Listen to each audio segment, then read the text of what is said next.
Hello, ഇന്നിതാ ഉച്ചയൂണിനൊരു നാടൻ കറിയാക്കാന്ന് വിചാരിച്ചിട്ടാണ്. അങ്ങനെ ഇതാ കുറേ ആയി തോര വെച്ചിട്ട്. അങ്ങനെ ഇതാ തോര നേരത്തെ ഞാൻ ചൂടാക്കി വെള്ളത്തിലിട്ട് വെച്ചിന്. ഇനി ഇത് നമുക്ക് വെക്കാനാക്കാം. ഇതിൻ്റെ അപ്പുറം ചക്കക്കുരുവും കൂടെ കൂട്ടാം. ചക്കക്കുരുവും കൂടെ കൂട്ടിയിട്ട് നമുക്കിന്നൊരു അടിപൊളി തോരക്കറി വെക്കാം.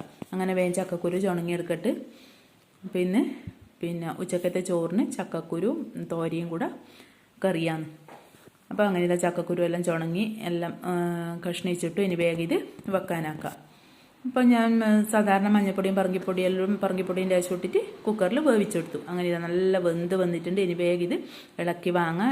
ഞാനിതിന് ലേശം തേങ്ങയും ജീരകവും ഒതുക്കിയിട്ട് നല്ലോണം മുതിയാണ്ട് ഒതുക്കിയിട്ട് അതാക്കീന്. അപ്പോൾ ഇതാ അതും കൂടി ഇതിൻ്റെ അകത്തേക്ക് ഒഴിച്ച് നല്ലോണം തിളക്കാൻ വെക്കാം. അങ്ങനെ തിളച്ച് വന്ന് കറിവേപ്പില ഇട്ട് അങ്ങനെ വറവും കഴിച്ചിട്ടു. ഇതാ വെളുത്തുള്ളി വറ്റൽമുളകുമാണ് വറുത്തിട്ടിന് നല്ല രസം ഉണ്ടാവും കേട്ടോ.